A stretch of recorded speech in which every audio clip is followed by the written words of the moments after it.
زاویار office کا کام ختم کرنے کے بعد جا کے کھڑکی میں کھڑا ہو گیا۔ اچانک سے اس کی نظر لان میں پڑے ہوئے وجود کی طرف گئی۔ اسے یاد تھا کہ سب لوگ تو گاؤں شادی پہ گئے ہوئے تھے، مگر مومنہ کے ایگزامز چل رہے تھے۔ مومنہ گھر پہ ہی تھی اور اس نے اس چیز کی طرف دھیان ہی نہیں دیا تھا۔ برستی بارش میں شاید وہ نہاتی رہی تھی۔ اسے بارش میں نہانے کا بہت زیادہ شوق تھا۔ اب وہ لان میں لیٹی ہوئی تھی۔ وہ سمجھ نہیں پا رہا تھا کہ وہ لان میں لیٹی کیوں ہے۔ وہ فوراً سے باہر کی طرف گیا تھا۔ تیزی سے سیڑھیاں اترتا اس کے پاس آیا۔ دھیرے سے جھک کے اسے دیکھنے لگا۔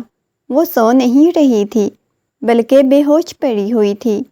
اتنی ٹھنڈ میں وہ دسمبر کی بارش میں نہا رہی تھی۔ اسے غصہ تو بہت آیا۔ جی چاہ رہا تھا کہ ابھی اس کے بے ہوش وجود کو ہی 2-3 تھپڑ لگائے، مگر وہ ایسا نہیں کر سکا۔ آہستگی سے جھک کے اسے اپنے بازوؤں کے حصار میں اٹھاتا ہوا کمرے کی طرف لے آیا۔ سیدھا اسے اپنے کمرے میں لے کے آ گیا۔ کمرے میں وہ کافی دیر سے ہیٹر آن کر کے کام کر رہا تھا۔ اس وجہ سے کمرہ کافی زیادہ گرم بھی تھا۔ جیسے وہ اسے لے کے کمرے میں آیا، اسے بیڈ پہ لٹایا تو وہ ٹھنڈ سے مزید کانپنے لگی۔ اس کے کپڑے بالکل بھیگے ہوئے تھے۔ اس کے وجود کی گرمائش کو محسوس کر کے مزید اس کے قریب ہونے لگی۔ اس کے ہاتھ کو گرفت میں لیا ہوا تھا، بالکل اس کے ساتھ چپکی جا رہی تھی۔ کچھ بھی نہیں ہوا، آنکھیں کھولو نا، ہوش کرو، یہ کہتے ہوئے اس کی گال کو تھپ تھپانے لگا۔ تم گھر تھی، مجھے بالکل بھی آئیڈیا نہیں تھا، اوپر سے تمہاری بچوں جیسی حرکتیں۔ دھیرے دھیرے اس کے ہاتھوں پاؤں کو سہلا رہا تھا۔ وہ بالکل اس کے وجود کے ساتھ لگی ہوئی تھی۔ اس کے وجود کی گرمائش کو محسوس کرتی مزید اس کے قریب ہونے لگی۔ اس کے لب کپ کپا رہے تھے۔ وہ دھیرے دھیرے اس کے ہاتھوں کو سہلاتا رہا۔ چلو بس، اب پریشان نہیں ہونا، اوکے؟ ٹھیک ہو تم؟ بس ابھی ہیٹ ملیں گی نا؟ اس نے ہیٹر مزید قریب کر دیا۔ پھر کچھ دیر بھی نہیں ہوئی، بالکل ٹھیک ہو جاؤ گی، یہ کہتے ہوئے اس کے ہاتھوں کو دھیرے دھیرے سہلاتا ہوا اس کے ہاتھوں کو گرمائش دینے کی کوشش کرنے لگا۔ کیوں اسے اتنا قریب دیکھ کے اس کے بالوں سے آتی ہوئی شیمپو کی خوشبو سے وہ عجیب سا بہکنے لگا تھا۔ اسے خود سے دور کرنا چاہ رہا تھا، مگر ایسا نہیں کر پا رہا تھا۔ بس دھیرے دھیرے اس کے بالوں میں ہاتھ پھیرتا رہا۔ اچانک سے وہ اس کے گریبان سے پکڑتے ہوئے اس کے سینے میں اپنا منہ چھپانے لگی۔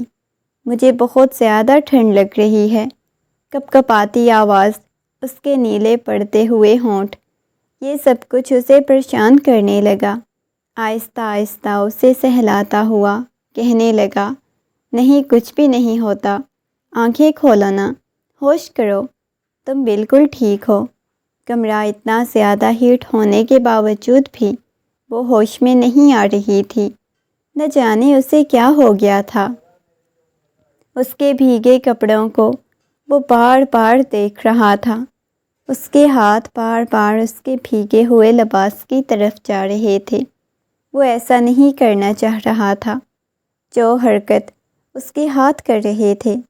وہ خود پہ ضبط کیے ہوئے، کنٹرول کیے ہوئے بیٹھا ہوا تھا، مگر اگلے ہی لمحے اسے پیچھے بیڈ کی طرف لٹاتا اس کے اوپر جھک چکا تھا۔ اس کے لبوں کو دیکھنے لگا۔ کبھی نگاہیں اس کی آنکھوں کی طرف جاتیں تو کبھی اس کے ہونٹوں کی طرف جاتیں۔ وہ بار بار اپنا دھیان ہٹانے کی کوشش کر رہا تھا، مگر اگلے ہی لمحے اس کے اوپر جھکتا ہوا اپنی تشنگی مٹانے لگا۔ وہ اکیلی اس کے پاس تھی اور سب سے بڑھ کے وہ اس پہ حق بھی رکھتا تھا۔ اس سے زیادہ کیا ہی ہو سکتا تھا۔ آہستہ آہستہ اس کے ہاتھ مومنہ کے وجود پہ حرکت کرنے لگے۔ وہ خود کو چھڑانے کی کوشش کرتی رہی، مگر شاید سب کچھ بیکار چلا گیا تھا۔ وہ خود کو چھڑا نہیں پائی اور اس وقت مکمل طور پہ بہکا ہوا تھا اور اس بہکے ہوئے مرد کو خود سے دور نہیں کر پائی۔ صبح جب اس کی آنکھ کھلی تو اپنے وجود میں درد کی ٹیسیں اٹھتی ہوئی محسوس ہونے لگیں۔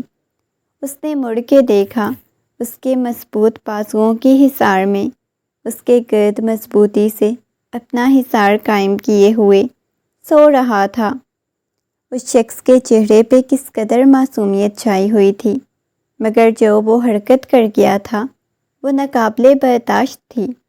وہ اپنے ایک جھٹکے سے اسے خود سے دور کرنے لگی، آنکھوں میں سے آنسو بہنے لگے۔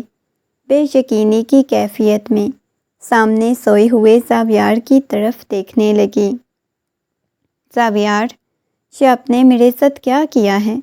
اس کے لب کپ کپا رہے تھے، آواز کپ کپا رہی تھی، آنکھوں میں سے آنسو بہنے لگے۔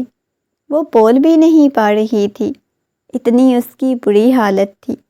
اس کے چہرے کی رنگت زرد پڑ گئی۔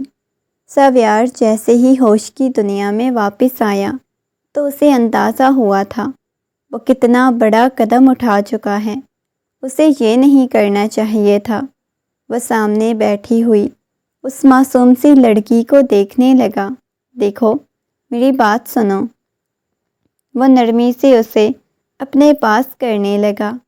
وہ نفی میں سر ہلانے لگی۔ آپ نے میرے ساتھ کیا کیا ہے؟ آپ جانتے بھی ہیں آپ نے کتنا بڑا قدم اٹھا لیا۔ میں آپ کو اس کے لیے کبھی بھی معاف نہیں کروں گی۔ یہ کہتے ہوئے اٹھ کے جلدی سے بھاگ کے اپنے کمرے کی طرف چلی گئی تھی۔ کمرے کا دروازہ اس نے بہت زور سے بند کیا، سیدھا واش روم کی طرف گئی اور شاور کے نیچے بیٹھی۔ اس نے شاور آن کر دیا تھا، اپنے منہ پہ ہاتھ رکھا ہوا تھا۔ بار بار اس کی آنکھوں کے سامنے زاویار کا چہرہ گھوم رہا تھا۔ زاویار نے یہ اس کے ساتھ کیا کر دیا تھا؟ وہ سانس بھی نہیں لے پا رہی تھی، رو رہی تھی۔ اس کے اندر کچھ ٹوٹ رہا تھا، نہ جانے اسے کیا ہو رہا تھا۔ اپنے بالوں کو اس نے مٹھیوں میں دبوچا اور چلانے لگی۔ مسلسل اس کے کمرے کے دروازے پہ دستک ہو رہی تھی۔ وہ چلائے جا رہی تھی۔ اس نے ہر ایک چیز کو پھینک دیا تھا۔ وہ تو اتنی جلدی یہ رشتہ قبول ہی نہیں کرنا چاہ رہی تھی، اور وہ اتنا بڑا قدم اٹھا گیا۔ اس کی بے ہوشی کا فائدہ اٹھایا۔ اس کی تو رضامندی ہی شامل نہیں تھی، وہ اسے زبردستی ہی سمجھ رہی تھی۔ وہ چلانے لگی، چلاتے ہوئے کہنے لگی، چلے جاؤ، میرے پاس مت آؤ، مجھے بلانے کی کوشش مت کریں۔ اس کے چیخنے چلانے کی آوازیں سن کے وہ دروازے پہ دستک دینے لگا۔ کافی وقت بعد شاور لے کے باہر آئی تو وہ ڈائننگ ٹیبل کے پاس بیٹھا ہوا تھا۔ ملازمہ ناشتہ لگا رہی تھی۔ وہ چلتا ہوا اس کے پاس آ گیا۔ اس کی آنکھوں میں نمی تیر رہی تھی۔ ملازمہ بھی حیرت سے ان کی طرف دیکھ رہی تھی۔ اس کے بعد وہ وہاں سے اپنے کوارٹر کی طرف چلی گئی۔ وہ غصے میں اس کے پاس آیا، اس کے بازو سے پکڑ کے اسے کھینچا تو وہ سیدھا اس کے سینے سے لگی۔ کیا مسئلہ ہے؟ چھوڑو مجھے، ہاتھ لگانے کی کوشش مت کریں۔ سب لوگ آئیں گے نا، ماما بابا جب واپس آئیں گے آپ کی حقیقت میں چچا جان کو خبردار، جو فضول میں بکواس کرنے کی کوشش کی میں نے زبان کھینچ لینی ہے تمہاری۔ وہ غصے میں چلاتے ہوئے بولا۔ وہ نہیں چاہتا تھا یہ بات گھر میں سے کسی کو بھی معلوم ہو، یا کسی کے ساتھ بھی وہ یہ بات کرے۔ اس وجہ سے اس پہ مسلسل غصہ کیے جا رہا تھا، اس پہ چلائے جا رہا تھا۔ ناشتہ کرو، میں لیٹ ہو رہا ہوں۔ یہ کہتے ہوئے اس کے بازو سے پکڑ کے لا کے ڈائننگ ٹیبل پہ بٹھایا۔ وہ اپنا بازو چھڑانے کی کوشش کرنے لگی۔ میں سب کو بتاؤں گی، اگر تم نے بتانے کی کوشش کی تو ایک بات یاد رکھنا، میں نے تمہاری جان نکال لینی ہے۔ وہ ڈر رہی تھی، ہمیشہ سے اس شخص سے ڈرتی آئی تھی، آج بھی اسے بہت ڈر لگ رہا تھا۔ وہ خاموش ہو گئی، آنکھوں میں سے آنسو بہنے لگے۔ تم نے ایسا کچھ بولنے کی یا بتانے کی کوشش کی تو ایک بات یاد رکھنا، اس کی ذمہ دار تم خود ہوگی۔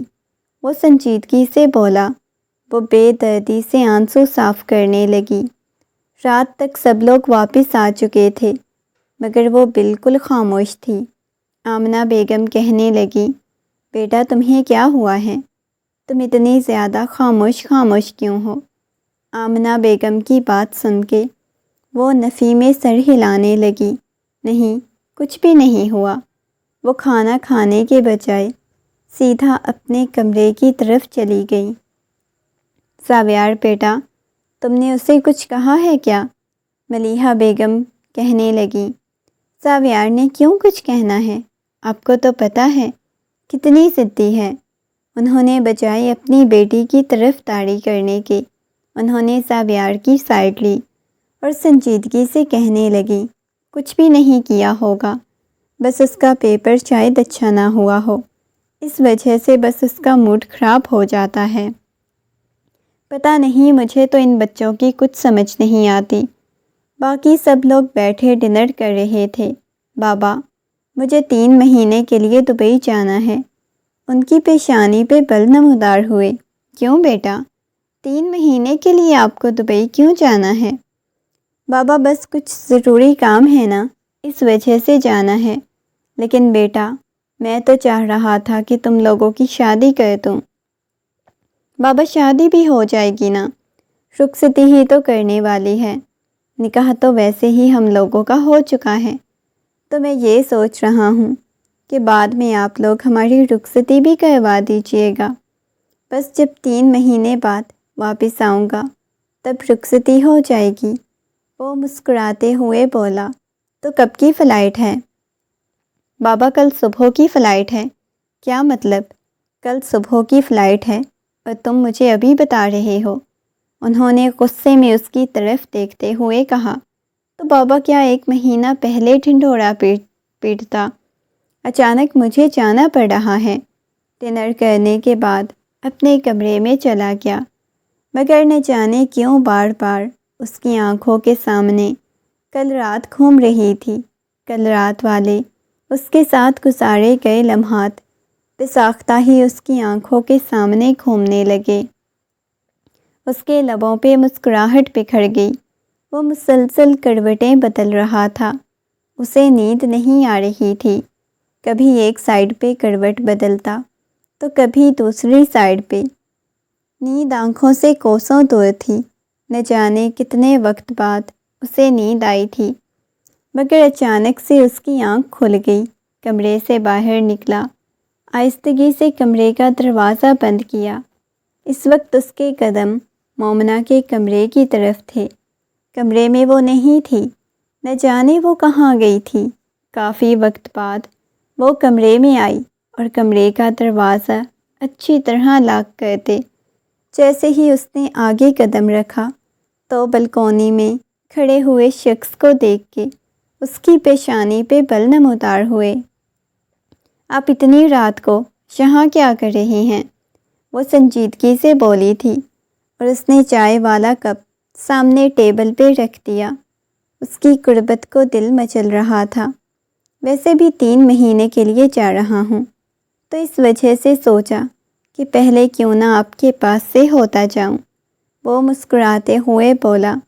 اس کی بات سن کے وہ غصے میں کہنے لگی، اگر میں نے ایک دفعہ آپ کے بارے میں بابا جان کو بتایا تو اس کا مطلب آپ دوبارہ یہاں پہ آئیں گے۔ میں بہت برا پیش آؤں گی آپ کے ساتھ، چلے جائیں یہاں سے۔ وہ غصے میں چلاتے ہوئے بولی۔ اس کی بات سن کے وہ مسکراتا ہوا اس کے پاس آ گیا۔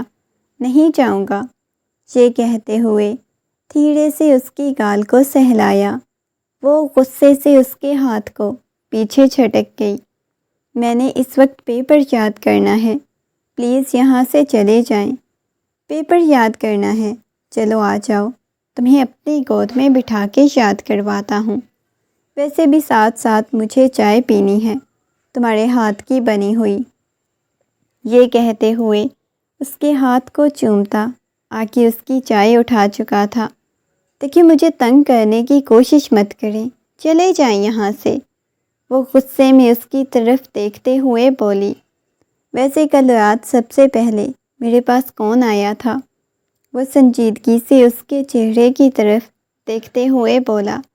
آپ چلے جائیں یہاں سے، وہ غصے میں اس کی طرف دیکھتے ہوئے بولی۔ اس کے چائے والے کپ کو پکڑ کے ایک ایک سپ لینے لگا تھا۔ اپنی جا کے خود بنائیں، چھوڑیں میری چائے کو، وہ غصے میں اس کے ہاتھ سے چائے پکڑنے لگی۔ خبردار جو آگے بڑھنے کی کوشش کی، بہت برا پیش آؤں گا تمہارے ساتھ۔ ویسے بھی 3 مہینے تمہیں بالکل سکون سے اس گھر میں عیاشی کے ساتھ رہنا ہوگا، وہ ہنستے ہوئے بولا تھا۔ کیوں، مرنے جا رہے ہیں کیا؟ واپس نہیں آنا؟ پریشان کیوں ہوتی ہو؟ واپس آ جاؤں گا، مجھے واپس آنا ہی پڑے گا، وہ ہنستے ہوئے بولا۔ اللہ کرے کبھی بھی واپس نہ آؤ، وہ غصے میں اس کی طرف دیکھتے ہوئے بولی، اور اس کی بات سن کے وہ خاموش ہو گیا۔ چائے والا خالی کپ اس نے ٹیبل پہ رکھا، چلتا ہوا اس کے پاس آنے لگا۔ پی لی ہے نا میری چائے؟ بھر گیا ہے آپ کا پیٹ، اب چلے جائیں یہاں سے، یہ کہتے ہوئے اس کے پاس آیا، ایک دم سے اس کے بازو سے پکڑ کے اسے کھینچ کے اپنے قریب کر لیا۔ وہ اپنے آپ کو چھڑانے کی کوشش کرنے لگی۔ اس کے ہاتھ سے کتاب پکڑتا ہوا وہ سائڈ پہ پھینک چکا تھا۔ مجھ سے جھوٹ مت بولو، کل تمہارا پیپر نہیں، کل تمہیں چھٹی ہے، بس مجھ سے بچنے کے بہانے بنا رہی ہو۔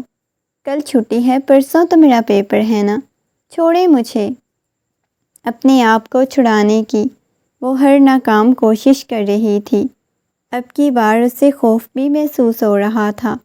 وہ مسکراتے ہوئے اس کے اوپر جھکا، اسے اپنی دسترس میں لے چکا تھا۔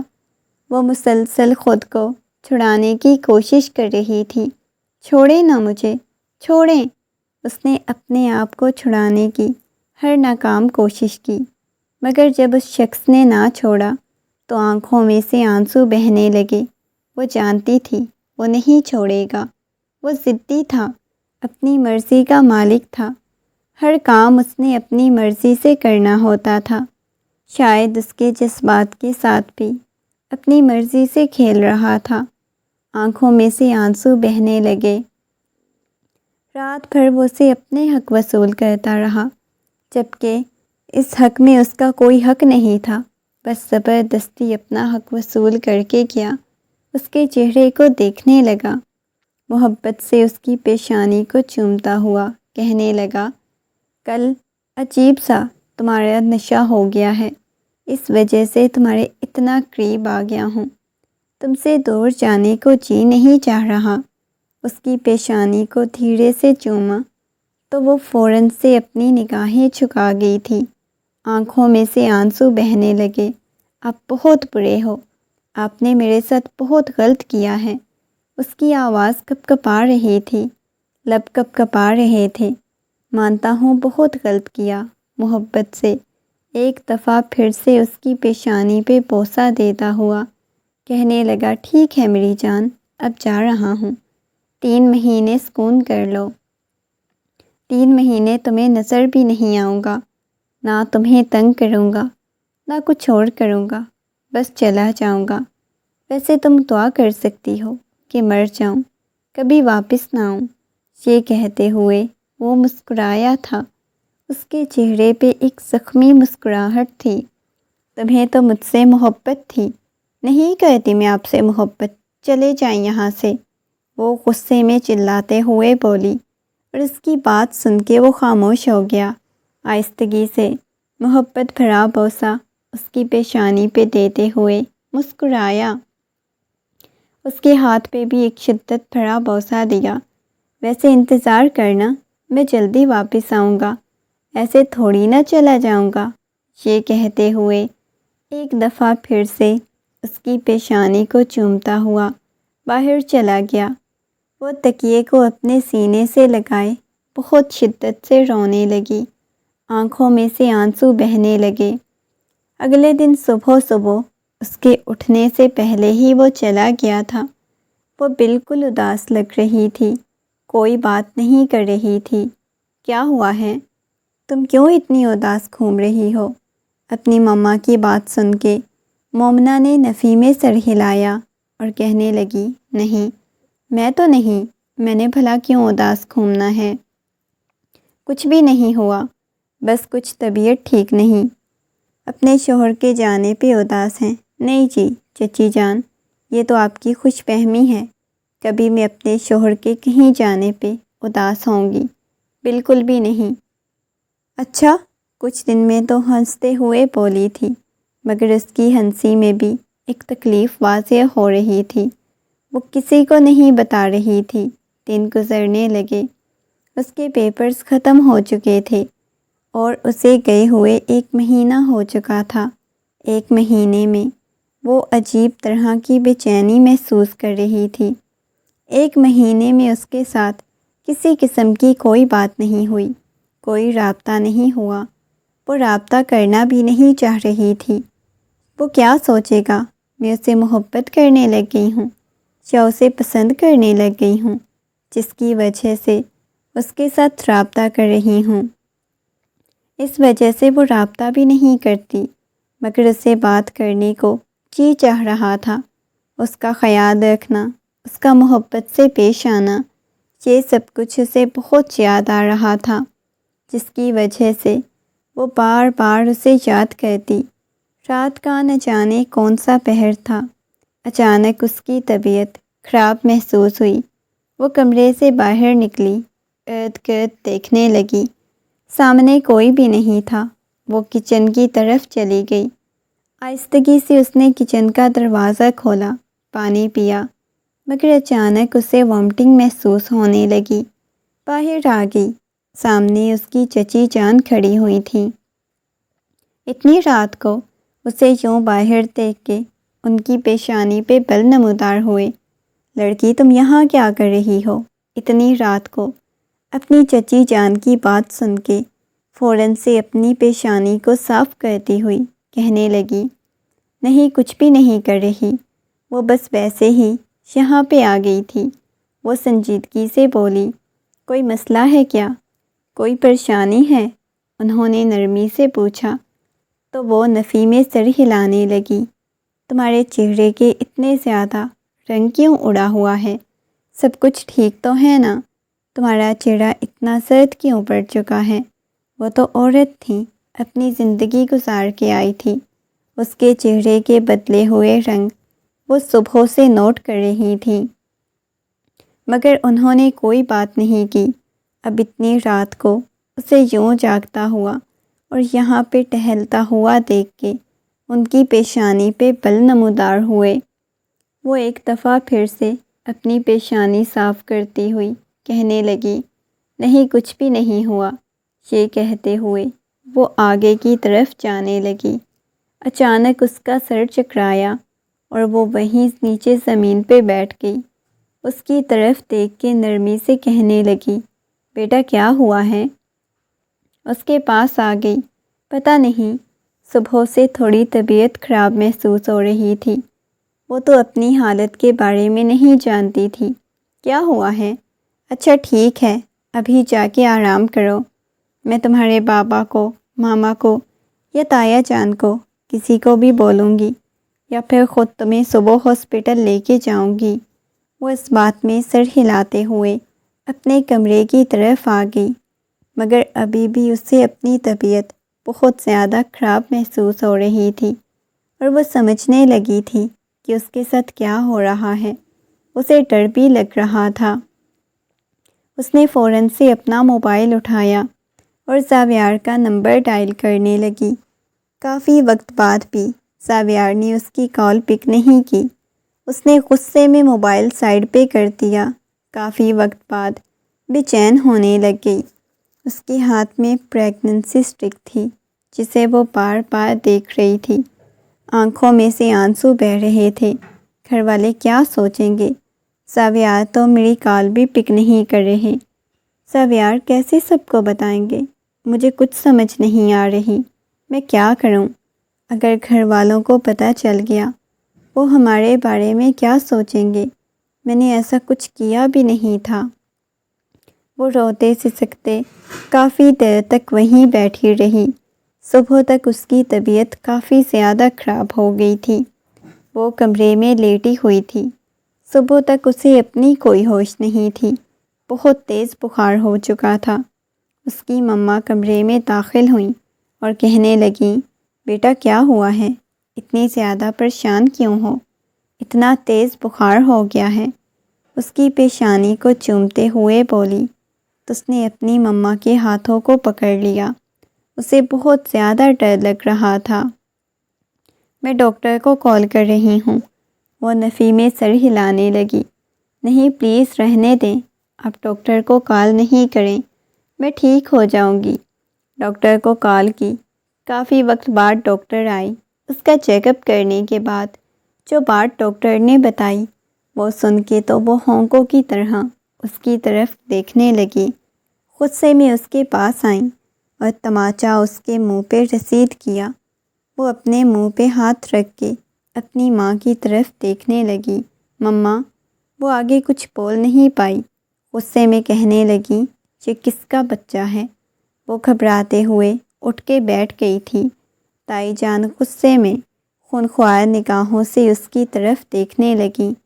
یہ میرے بیٹے کو دھوکہ دے رہی تھی۔ مجھے تو اس چیز کا بالکل بھی اندازہ نہیں تھا۔ تائی جان کی بات سن کے وہ ڈرتے ہوئے نفی میں سر ہلانے لگی۔ نہیں تائی جان، جو آپ سمجھ رہی ہیں ایسا کچھ نہیں ہے، آپ غلط سمجھ رہی ہیں۔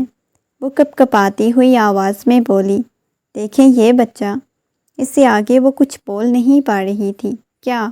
بتاؤ یہ کس کا ہے؟ انہوں نے غصے میں چلاتے ہوئے کہا۔ تو وہ روتے ہوئے کہنے لگی، آپ کیوں مجھ پہ الزام لگا رہی ہیں؟ یہ کوئی گناہ کا تو نہیں، یہ آپ کے اپنے بیٹے کا ہے تائی جان۔ اس نے تائی جان کی طرف دیکھتے ہوئے کہا۔ تائی جان کہنے لگی، کیا مطلب؟ میرا بیٹا تو پچھلے 1.5 مہینے سے یہاں نہیں، تم اس پہ الزام لگا رہی ہو؟ وہ غصے میں چلاتے ہوئے بولی۔ تو وہ روتے ہوئے نفی میں سر ہلانے لگی۔ مما میں سچ کہہ رہی ہوں۔ وہ روتے ہوئے بولی۔ اس کے بابا چچا جان بھی آ چکے تھے، خونخوار نگاہوں سے اس کی طرف دیکھ رہے تھے۔ پلیز مجھے کچھ بھی مت بولیے گا، وہ روتے ہوئے پیچھے پیچھے ہونے لگی۔ اس کے بابا نے سب کو کمرے سے باہر بھیج دیا اور چلتے ہوئے اس کے پاس آئے۔ وہ ڈر رہی تھی، اپنے بابا سے پیچھے پیچھے ہونے لگی۔ نفی میں سر ہلانے لگی۔ نہیں بابا، میں نے کچھ بھی نہیں کیا۔ اس کی آواز کپ کپا رہی تھی۔ وہ آہستگی سے اس کے پاس آ گئے۔ میرے پاس آؤ میری بیٹی، انہوں نے نرمی سے کہا۔ تو وہ چلتے ہوئے ان کے پاس آ گئی۔ آنکھوں میں سے آنسو بہنے لگے۔ بابا میں نے کچھ بھی نہیں کیا۔ اب کی بار ایک دفعہ پھر سے اس کی آواز کپ کپائی۔ کچھ بولی ہے، وہ نرمی سے اسے کہنے لگی۔ وہ نفی میں سر ہلانے لگی۔ کچھ بھی نہیں ہوتا، میں آپ کو کچھ بھی نہیں کہوں گا، ڈرنے کی کوئی ضرورت نہیں، بھروسہ رکھو، میں آپ کا بابا ہوں۔ یہ کہتے ہوئے آہستگی سے اسے اپنے پاس آنے کا کہا۔ وہ ان کے پاس آتے ہوئے ان کے سینے سے لگی۔ بابا یہ آگے وہ بول بھی نہیں پا رہی تھی۔ اس کا پورا وجود زلزلوں کی زد میں آ چکا تھا۔ اسے یقین کرنا مشکل لگ رہا تھا، یہ سب کچھ اس کے ساتھ کیا ہو چکا ہے۔ بابا جان، میں جھوٹ نہیں بول رہی، سچ میں یہ ان کا ہی ہے، میرے شوہر کا ہے۔ وہ آگے مزید اپنے باپ کو کچھ بتانے کی ہمت نہیں رکھتی تھی، ہر بات کو واضح طور پہ بتانے کی کوشش کر رہی تھی۔ وہ سمجھ نہیں پا رہے تھے وہ اب اپنی بیٹی کو کیا بولیں۔ آہستگی سے کمرے سے باہر نکل گئے، کہنے لگے، اپنا خیال رکھو۔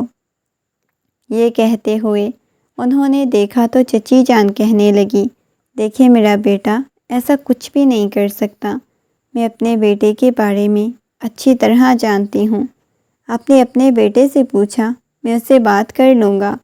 ساویار سے، ویسے میں اسے پوچھ لوں گا۔ یہ کہتے ہوئے وہ خاموش ہو گئی اور وہاں سے چلے گئے۔ وہ کمرے میں بیٹھی مسلسل روئے جا رہی تھی۔ اگلے دن صبح ہی صبح اسے ارجنٹ بلا لیا گیا۔ جیسے ہی وہ گھر میں داخل ہوا، گھر میں بالکل خاموشی چھائی ہوئی تھی۔ بیگ وغیرہ کمرے میں رکھنے کے بعد وہ فریش ہو کے آیا تو سب لوگ کھانا کھا رہے تھے۔ آ کے ان کے پاس بیٹھ گیا۔ جی چچا جان، آپ نے کوئی ضروری بات کرنی تھی؟ آپ لوگوں نے مجھے اتنی جلدی بلا لیا، میں اپنا کام ادھورا چھوڑ کے آ گیا۔ وہ نرمی سے بولنے لگا۔ وہ کچھ بولے نہیں تھے۔ یہ مومنہ نظر نہیں آ رہی، مومنہ کدھر ہے؟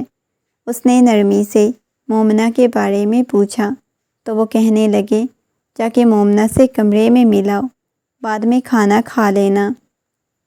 اس کی پیشانی پہ بل نمودار ہوئے۔ کیا ہوا ہے مومنہ کو؟ سب کچھ ٹھیک تو ہے نا؟ وہ سنجیدگی سے پوچھنے لگا، مگر انہوں نے اگلی بات نہیں بتائی۔ کہنے لگے، بس تم ایک دفعہ جا کے مومنہ سے مل کے آؤ۔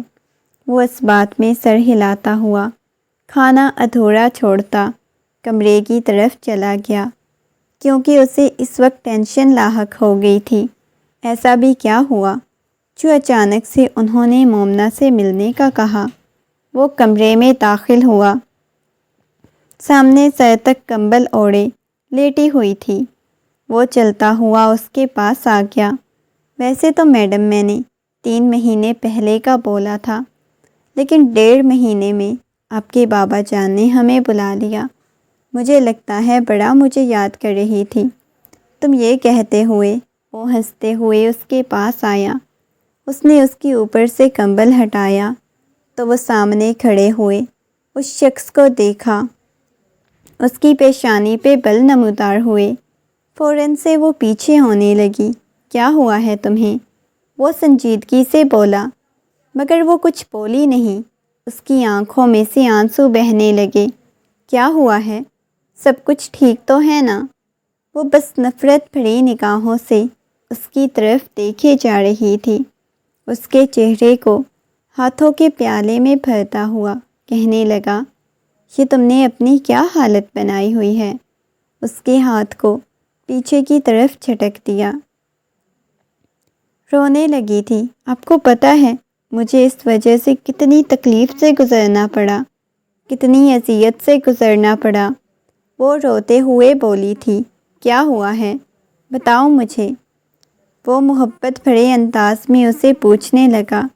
آپ بہت برے ہیں، وہ چلاتے ہوئے بولی تھی۔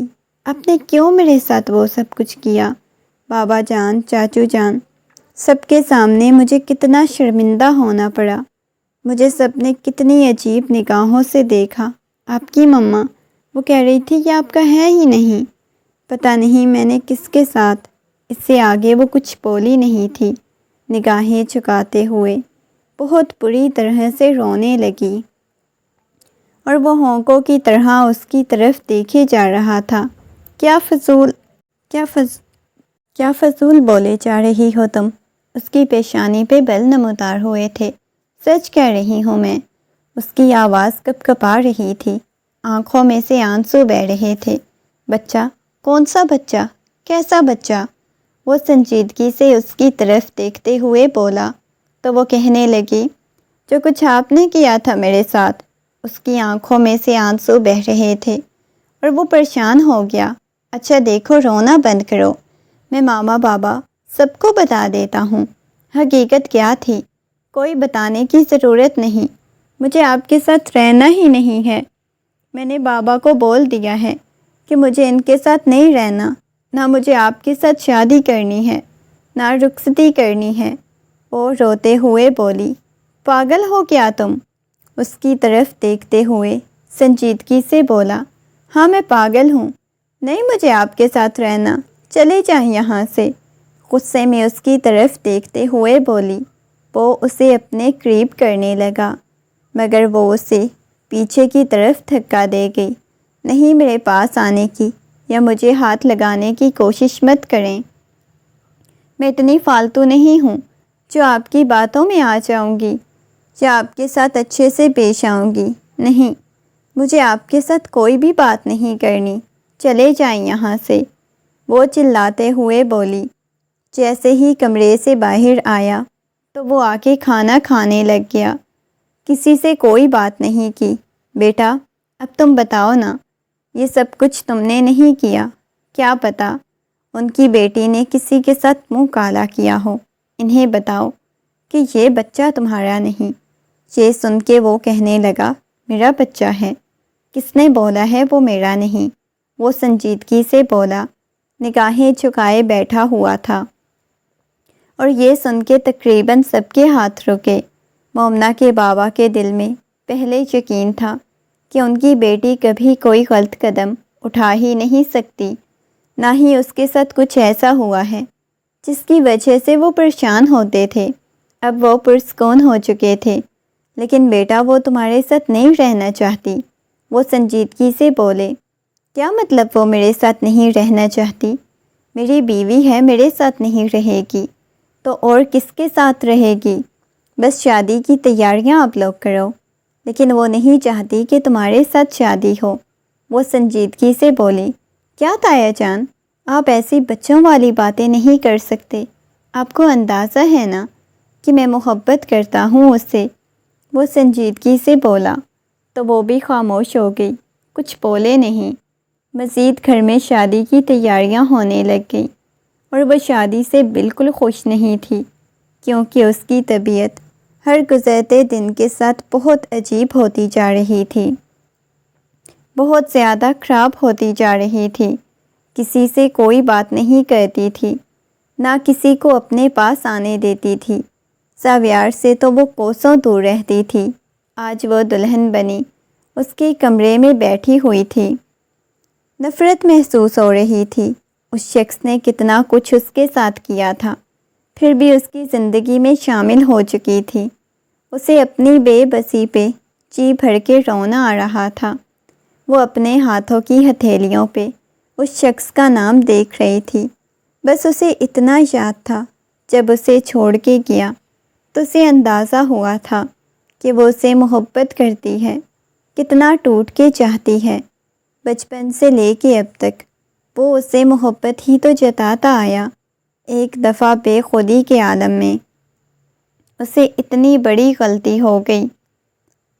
اسے کچھ بھی سمجھ نہیں آئی، اسے محبت کرے یا اسے نفرت کرے، اس کے پاس جائے یا اسے دور جائے، کچھ بھی سمجھ نہیں آ رہی تھی۔ وہ نگاہیں جھکائے بیٹھی ہوئی تھی۔ جب کمرے کا دروازہ کھلنے کی آواز آئی، اس کا دل اتنی شدت سے دھڑکا جیسے وہ اس شخص سے پہلی دفعہ ملنے لگی ہو، جب پہلی دفعہ وہ اس کے پاس آنے لگا ہو۔ اس کی آنکھوں میں سے آنسو بہہ رہے تھے۔ وہ چلتا ہوا اس کے سامنے آ کے بیٹھ گیا۔ آہستگی سے اس نے اپنے ہاتھ اس کے پاؤں پہ رکھے تو وہ ایک دم سے ڈر گئی۔ میں تم سے معافی مانگنا چاہتا ہوں، میں نے تمہاری اجازت کے بغیر تمہیں چھوا۔ وہ فوراً سے اپنے پاؤں پیچھے کر گئی۔ پاگل ہے کیا؟ اس کے لب کپ کپائے تھے۔ وہ نفی میں سر ہلانے لگا۔ نہیں، پاگل نہیں ہوں، لیکن پتہ نہیں کیوں اس دن بے خودی کے عالم میں تمہارے پاس آ گیا تھا، مگر میں دوبارہ تمہاری اجازت کے بغیر کبھی نہیں چھوؤں گا۔ میں تم سے بہت زیادہ محبت کرتا ہوں، بہت ٹوٹ کے چاہتا ہوں۔ وہ محبت بھرے انداز میں اس کے ہاتھ کو پکڑ گیا۔ وہ اس کے ہاتھوں کو پکڑ کے اپنے لبوں سے لگاتے ہوئے کہنے لگی، مجھے آپ سے بہت محبت ہے۔ بچپن سے آپ نے مجھے اپنا عادی بنایا ہوا ہے، ایسی اپنی عادت مجھے لگائی ہوئی ہے۔ پتہ نہیں کیسے میں آپ کے بغیر رہ نہیں پا رہی، مجھے نہیں سمجھ آ رہی تھی، لیکن آپ سے دور نہیں رہ سکتی۔ ہاں، آپ نے برا کیا تھا میرے ساتھ، مانتی ہوں، لیکن محبت اتنی بری چیز ہے نا کہ ہر چیز معاف کرنے پہ مجھے مجبور کر گئی۔ یہ کہتے ہوئے وہ اس کے قریب ہو گئی، اس کے کندھے سے سر ٹکاتے ہوئے بہت شدت سے رونے لگی۔ پاگل کیا ہو کیا تم؟ کیوں رو رہی ہو؟ بتاؤ مجھے، میں نے تمہیں نہیں رونے دینا، تم روئے جا رہی ہو۔ چلو شاباش، رونا بند کرو، یہ کہتے ہوئے وہ اس کے آنسوؤں کو چوم گیا۔ مجھے اور کسی سے کوئی گلہ نہیں، کسی سے کوئی شکوہ نہیں، سب نے مجھ پہ یقین کیا سوائے آپ کی مما نے، انہیں ایسے نہیں کرنا چاہیے تھا۔ اچھا ٹھیک ہے، اب رونا بند کرو، یہ کہتے ہوئے محبت سے اس کے آنسوؤں کو صاف کیا، اس کے سینے پہ اپنا سر ٹکا گئی۔ وہ جب پیدا ہوئی تھی، حاصل تو اس نے تبھی اسے کر لیا تھا، مگر آج ایسا محسوس ہو رہا تھا جیسے کسی نے سلطنت لا کے اس کے قدموں میں رکھ دی ہو۔ وہ کسی ریاست کا بادشاہ خود کو محسوس کر رہا تھا۔ لبوں پہ مسکراہٹ بکھری ہوئی تھی۔ اسے حاصل کرنا اتنا مشکل نہیں تھا، مگر اس کے باوجود بھی آج اپنی بیوی کے روپ میں اسے اپنے کمرے میں دیکھ کے وہ بہت خوش تھا۔ اس کے ہاتھ کو پکڑ کے اپنے لبوں سے لگایا تو وہ بھی مسکرائی۔ آج وہ دونوں ایک دوسرے کے ساتھ خود کو مکمل محسوس کرنے لگے۔